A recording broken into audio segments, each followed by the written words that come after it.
Shalom Bapak Ibu, saudara-saudari yang terkasih. Damai sejahtera Allah menyertai kita semua. Apa kabar semuanya? Pagi hari ini kita akan bersama-sama merenungkan firman Tuhan yang saya beri judul Percaya Saja. Ayat firman Tuhan yang akan kita baca diambil dari Yohanes 11 ayat yang ke-40. Jawab Yesus, "Bukankah sudah kukatakan kepadamu, jikalau engkau percaya, engkau akan melihat kemuliaan Allah?" Yohanes 11 ini bercerita tentang Lazarus yang dibangkitkan. Ada tiga saudara, yaitu Maria, Marta, dan Lazarus. Dan kalau saat itu diceritakan Lazarus sedang menderita sakit, kalau mungkin zaman sekarang ini bisa dikatakan kritis. Maria adalah salah seorang wanita yang pernah mengurapi kaki Yesus dan menyeka dengan rambutnya. Maria, Marta, dan Lazarus adalah tiga saudara. Dan Maria, Marta itu mengenal siapa itu Yesus. Karena itu mereka mengutus orang untuk memberitahukan bahwa Lazarus sedang sakit kepada Yesus. Yesus saat itu sedang melayani dengan murid-muridnya di suatu tempat. Tapi firman Tuhan bercerita bahwa ketika Yesus mendengar cerita tentang Lazarus sakit, Yesus malah menginap di tempat itu 2 malam. Nah, akhirnya suatu hari ketika waktu berjalan, akhirnya Lazarus mati. Yohanes 11 ayat yang ke-15, Tuhan Yesus malah ngomong begini, "Tetapi syukurlah aku tidak hadir pada waktu itu, sebab demikian lebih baik bagimu, supaya kamu dapat belajar percaya.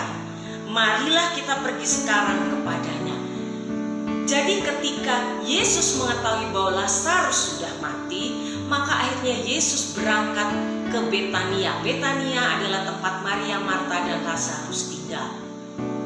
Ketika sampai di Betania, Marta segera menyambut Yesus, dan ada satu hal yang menjadi suatu kesamaan antara Marta dan Maria. Walaupun mereka menjumpai Yesus dengan tidak berbarengan, tapi ada satu kalimat yang sama. Dikatakan, "Tuhan, kalau engkau saat itu ada, saudaraku pasti tidak akan mati."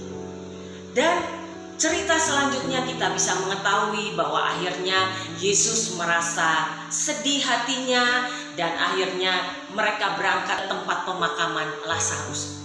Secara manusia, Marta berkata, "Tuhan, apa yang akan kau lakukan? Karena Lazarus itu sudah mati selama 4 hari.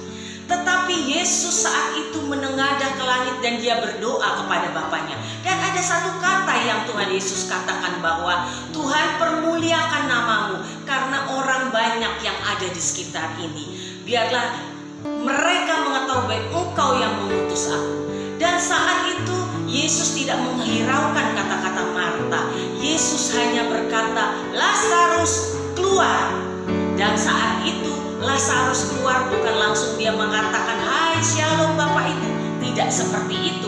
Alkitab berkata Lazarus masih diikat tangan dan kakinya dengan kain kapan, dan mukanya masih ditutup dengan kain peluh. Mujizat yang luar biasa yang Tuhan buat. Lalu apa kaitannya dengan kehidupan kita saat-saat ini, di mana kita masih hidup di masa-masa pandemi? Berita-berita yang kita dengar semakin heboh rasanya gitu ya. Jadi orang berkata ini memang sudah akhir zaman. Ada juga yang berkata bahwa resesi ekonomi dunia sudah terjadi. Tapi Yesus di situ dikatakan tadi, percaya maka kemuliaan Tuhan akan dinyatakan. Mungkin engkau juga sudah menghadapi putus asa, di mana engkau merasakan ekonomimu yang sudah anjlok. Kadang-kadang kita merasa bahwa apakah pertolongan Tuhan itu masih ada? Apakah Tuhan itu masih mendengar doa-doaku? Bahkan mungkin engkau berkata, "Tuhan, aku sudah kehabisan kata-kata." Bahkan ada yang berkata, "Tuhan, aku sudah kehabisan air mata." Bapak Ibu, kami pernah mengalami badai tanda petik dalam kehidupan kami. Ketika itu memang Tuhan izinkan, dan dia itu seperti penjunan. Penjunan itu adalah yang membentuk sesuatu barang, dan kalau barang itu mungkin jelek, maka penjunan itu bisa menghancurkannya dan akan membuat yang baru.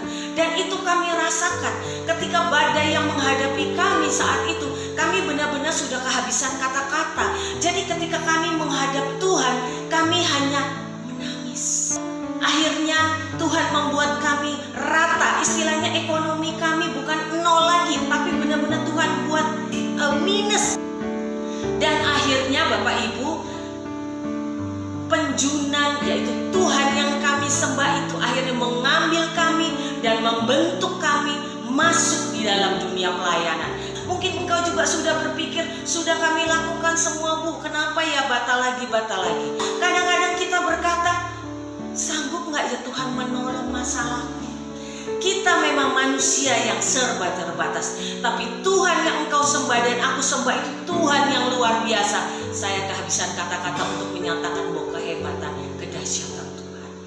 Ketika engkau datang kepada Tuhan dan pegang kata-kata Tuhan, percaya kemuliaan Tuhan akan dinyatakan. Mujizat itu orang selalu katakan yes mau, tapi yang tidak mau adalah prosesnya. Ketika proses itu kita alami, proses itu kita jalani, memang sakit, tetapi indah pada waktunya. Kalau Tuhan yang menolong Maria dan Marta, membangkitkan Lazarus dari matinya, apalagi masalahmu, percaya saja Tuhan pasti menolong. Apapun yang terjadi, bukan hanya engkau yang mengalami saat ini, mungkin ekonomi, dunia juga merasakan. Tapi bagaimana dengan anak-anak yang percaya kepadanya? Karena saat-saat ini banyak kita dengar kesaksian-kesaksian orang-orang yang tidak percaya menjadi percaya. Dan bagaimana dengan engkau dan aku yang kita mempunyai iman percaya? Jangan sampai gugur, jangan sampai jatuh karena masalah yang kita hadapi. Percaya. 1 Korintus 10 ayat 13 Tuhan berkata, pencobaan-pencobaan yang kita alami tidak lebih berat dari kemampuan kita. Itu yang kami pegang ketika kami menghadapi persoalan. Dan kami lihat mujizat demi mujizat terjadi. Pertolongannya tidak pernah terlambat karena Tuhan yang kita sembah itu Tuhan yang mengasihi ciptaannya. Tetap percaya karena kemuliaannya akan dinyatakan dalam kehidupan kita. Tuhan Yesus memberkati. Selamat beraktivitas, selamat pagi, salam sehat semuanya. Immanuel.